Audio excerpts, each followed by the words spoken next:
So let's give the simplified version that we just learned in the tutorial a try, playing along with the original song. Now to do that, you need to have a capo on the 4th fret. If you're going to use those simplified chords, the C version, you can play along with it as well using the more difficult chords and remove the capo. And of course, if you're not playing in the original key, you can remove the capo and just play in the key of C. But with the capo, let's see how it sounds with that strumming pattern and the simplified chords playing along with the original.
Okay, so that's essentially the song. No need to play the whole thing, but so it sounds pretty good. Seems like it's right on key with that capo up there. Very easy to play. Just I don't like playing with a capo. So you can remove it and play those more difficult chords: the F sharp minor, the B, the E, the A, G sharp minor, C sharp, and F sharp.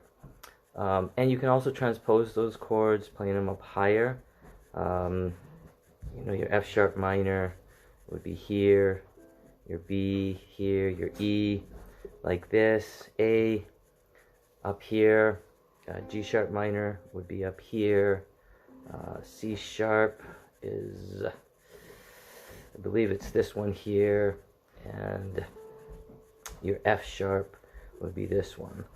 So you can play it up here by inverting those chords up. I said transposing, but I meant inverting up the fretboard as well to give you that higher sound, just give you a variety. So hopefully that gives you some ideas on how to play this song. Thanks.